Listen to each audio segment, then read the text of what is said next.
Hello everyone and welcome to my GH Twist 24 channel. I hope everyone is having a wonderful day. Before we begin, please hit the subscribe button and give this video a thumbs up.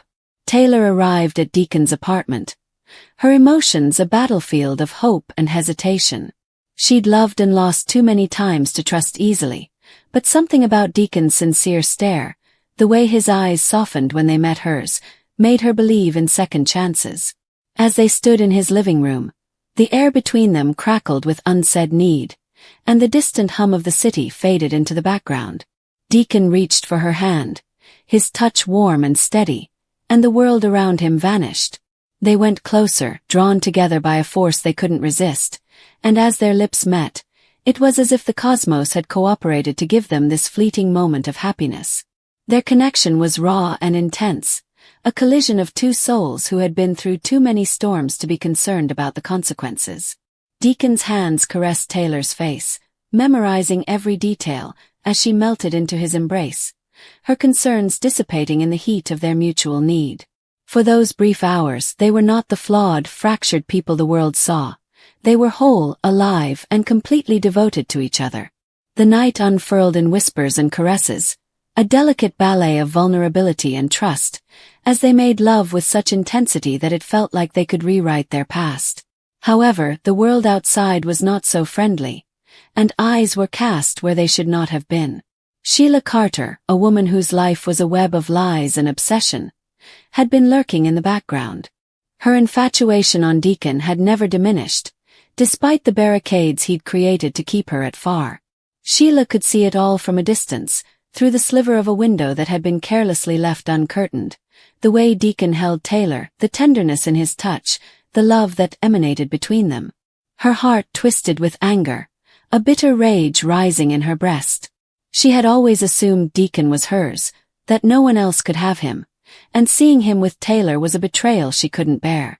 Sheila's mind raced with dark possibilities as she crept into the night. Her footfall quiet but her intentions audible.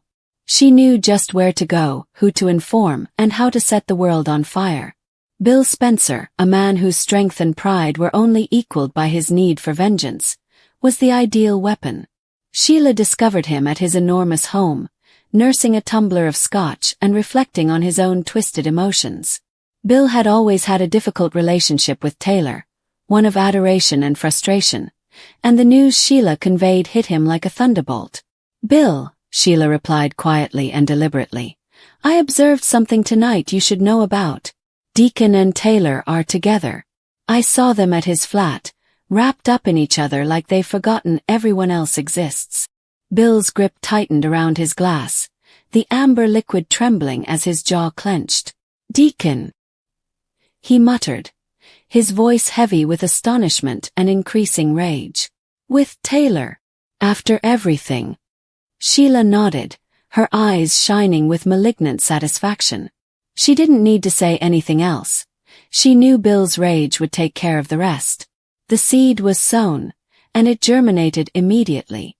Bill's mind raced, revisiting every moment he'd shared with Taylor, every time he'd imagined they may have a future, only to be dismissed. Deacon of all people, a man he considered as beneath him, a vagabond with no right to claim someone like Taylor, had crossed a line Bill couldn't forgive. As Sheila slid away, her mission completed, Bill's rage grew. He paced his house, the walls closing in as his thoughts became darker. He saw crimson, and his pulse pounded with a primordial desire to regain what he thought was his. Taylor was more than simply a woman to him. She represented everything he had fought for and lost. And Deacon was a threat, a thief who had taken something sacred. Bill didn't hesitate before snatching his keys and walking out into the night. His mind set on one thing, confronting Deacon and making him pay. Taylor rested in Deacon's arms, her head resting against his chest, while the room was quiet. The world felt softer, safer here, yet she couldn't shake the feeling that their moment was too fleeting to stay. "Deacon," she muttered, barely audible, "what happens next? We can't just pretend this changes everything." Deacon gently stroked a strand of hair from her face, his eyes heavy with reality. "I don't know, Taylor. But I know I do not want to lose this. Not you. Not us. Their words remained in the air, delicate and uncertain, as the metropolis outside continued to churn. But their newfound serenity was soon to be shattered. Bill's automobile screamed through the streets, his hands grasping the steering wheel as he accelerated toward Deacon's apartment. His mind was filled with wrath and betrayal, with each thought fueling the fire within him. He wasn't sure what he'd do when he arrived, whether he'd confront Deacon with words or something far worse, but he knew he couldn't let this happen. Sheila, gazing in the shadows, had a strange sense of triumph. She had set the pieces in motion, and now all she had to do was wait for the chaos to begin. She didn't care who was wounded, as long as it wasn't her. Her feelings for Deacon had long since deteriorated into something darker, one that lived on devastation. If she couldn't have him, neither could Taylor or anyone else. As Bill's automobile approached Deacon's building, the night appeared to hold its breath. The city, with all of its sparkling possibilities, was a stage for tragedy, and the players were heading for a collision that no one could prevent. Inside, Deacon and Taylor were oblivious to the approaching storm, engrossed in the brief warmth of their relationship. But the world they lived in was cruel, and no amount of pure love was safe from the shadows that sought to tear it apart. Bill's gaze was drawn to the door to Deacon's apartment, which stood between him and the guy he now considered as an enemy. His hand tightened, his pulse pounding with wrath as he stepped out of the car and into the night. The air was thick with tension, the kind that comes before a storm, and somewhere in the distance, Sheila's laughter echoed like a ghost, relishing in the chaos she'd created. Taylor and Deacon saw the night as a sanctuary, a moment of light in a world that was all too frequently shrouded in darkness. But as Bill's shadow crossed the doorway, the light began to flicker, and the terrible, unavoidable reality of their existence returned. Love, in all of its beauty, was a fragile thing, and in their brave and beautiful lives, it was always one step away from breaking. The hours that followed were a jumble of conflict and misery. Bill's arrival was explosive, his voice a thunderclap as he demanded answers, his rage overflowing like a torrent breaking its banks. Deacon stood firm, his love for Taylor giving him strength he didn't realize he had, yet the words they exchanged were piercing, cutting deeper than any blade. Taylor, caught between the two men, felt her world crumbling, her heart torn by her decisions and the unanticipated repercussions. Sheila, ever the puppet master, observed from a distance, her satisfaction tinged with a deep ache. She had meant to harm Deacon, to punish him for choosing Taylor, but the devastation she had caused left her feeling even emptier than before. Bill's fury, Deacon's defiance, Taylor's anguish. It was all a symphony of pain, with her as conductor, but the music was dissonant, a reminder of her own loneliness. In the end, no one was unscathed. Bill's drive for vengeance left permanent wounds, a warning of the consequences of allowing rage to govern. Deacon and Taylor's love, while genuine, was tested by the weight of the world they lived in, a world where trust was a luxury and treachery was an everyday occurrence. And Sheila, alone with her plots, felt no comfort in her victory, only the bitter taste of a love she would never return. The city continued on, its lights shining bright against the night, but the wounds from this tragic tragedy persisted. Love had brought them together, but the shadows, jealousy, fury, and betrayal determined their fate. In the vibrant and magnificent tapestry of their lives, this was simply one thread, a painful reminder that even the happiest moments can unravel in the face of human frailties. Deacon had never dreamed his life would become so complicated, yet there he was, late at night, standing in his modest apartment, staring at the woman who had just stepped into his life as if she belonged. Taylor's eyes were sweet yet heavy, betraying a grief that no amount of treatment or good words could erase. She had come to him not out of recklessness, but out of loneliness and the desire to feel human again. He opened the door wider, softly encouraging her inside. The city lights shone dimly through the slats, throwing long, thin shadows over the living room. Taylor hesitated, her fingers curling anxiously at the hem of her coat, but she went inside anyhow. Deacon slammed the door behind her, feeling the silence weigh down like a secret. They started talking, Small words, tight laughter, confessions neither of them had ever intended to make aloud. Taylor had long been seen as the ideal mother, the knowledgeable advisor, and the moral compass upon whom others relied. However, that night, she was simply a woman looking for a genuine experience, free of expectations and guilt. Deacon poured them each a glass of wine. His voice quivered with an honesty he rarely showed, revealing how he'd always felt ashamed, how he was always reminded of his faults, and how people never let him forget who he used to be. Taylor listened with an intensity that tore him apart. She understood. She knew because she, too, carried spirits who refused to be buried. After a while, the glasses remained untouched. Their eyes performed the most of the conversing. He reached out first, wiping a piece of hair off her cheek. She did not draw away. Instead, she leaned closer, as if gravity had granted them permission. The kiss was gentle at first, hesitant, and full of unsaid apprehension. But it grew deeper, into something urgent, something they both needed to survive the void. By the time they arrived in his bedroom, the world outside had vanished completely. The apartment's walls heard every sigh, muttered name, and broken piece of themselves that they offered each other. It wasn't simply emotion, it was a plea, a way of pleading. Please don't make me feel alone tonight. But someone else had seen. In her desperate search for leverage, Sheila had followed Deacon with skepticism, never completely believing his claims. She had looked through the little crack in his slightly parted blinds, her eyes wide with angry astonishment. What she saw was not only betrayal, but also ammunition. Her breath fogged the glass as she stepped back from the window, her mind racing. She had already lost so much and had to rely on deception, threats, and false friendships to survive. But seeing Deacon with Taylor, everything inside her snapped. Fear was present in addition to jealousy. Fear that the little control she had left was disintegrating. Sheila's thoughts became keen and calculating. She needed to tell someone who would turn this into pandemonium, someone who lived for retribution. She only remembered one name, Bill. Bill Spencer had been many things. A vicious businessman, a furious father, and a proud man who wielded power with iron fist.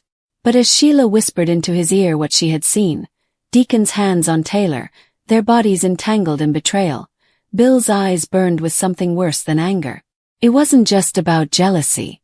It was about territory, possession, and the primordial rage of a man who thought his world was insulted.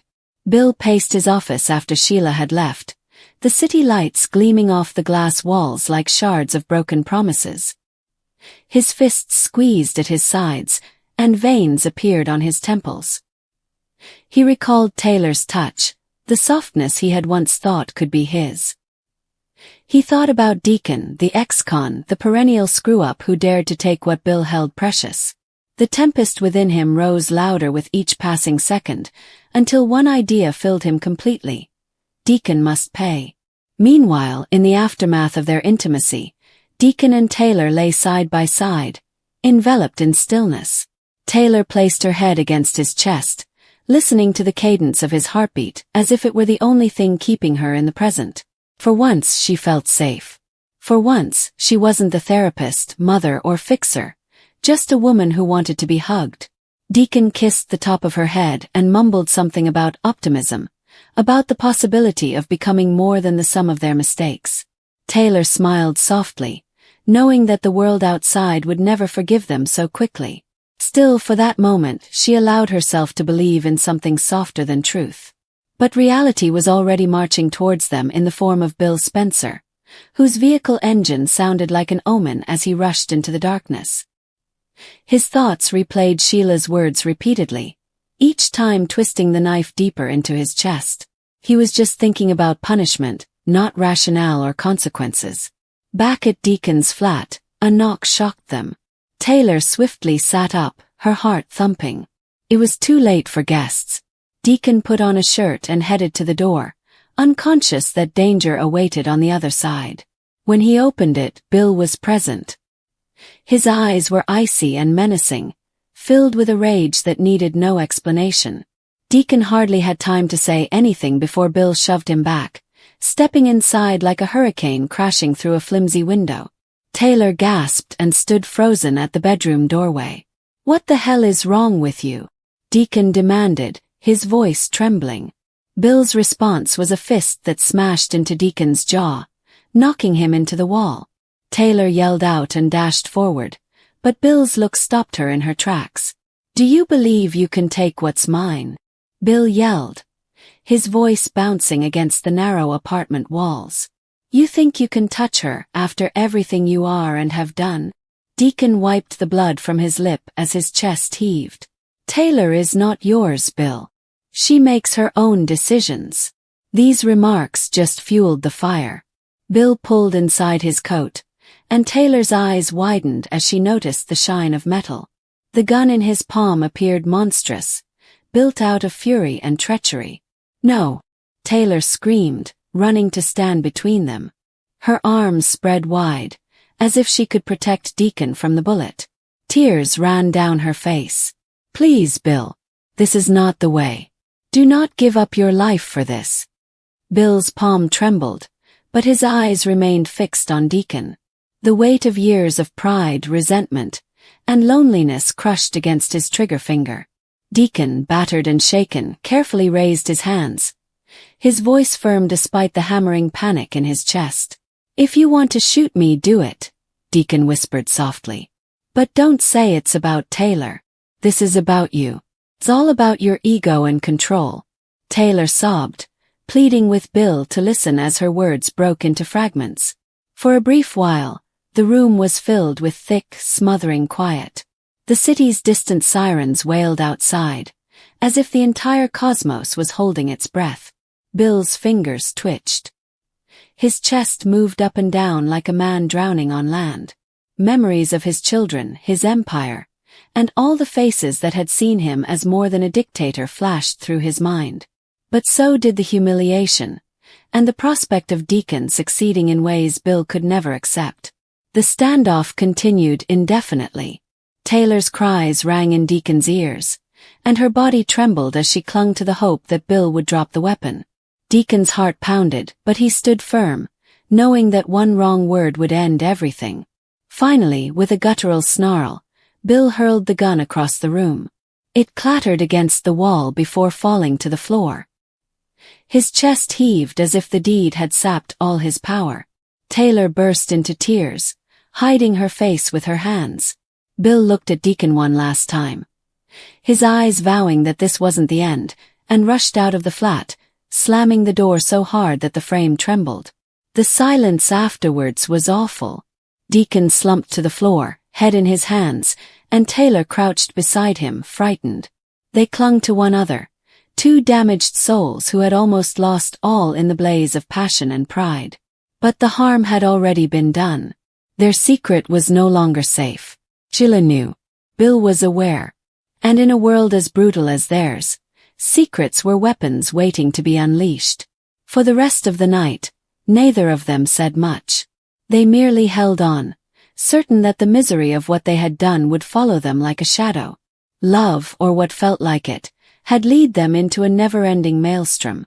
As morning came slowly through the blinds, casting the room in pale light, Taylor murmured the truth that neither of them wanted to hear. "We can't go back. Everything has changed." Deacon nodded quietly, his throat too thick to speak. He had invited love into his apartment, but what followed was tragedy waiting to happen. And deep inside, he knew the story wasn't over, because men like Bill never left without coming back.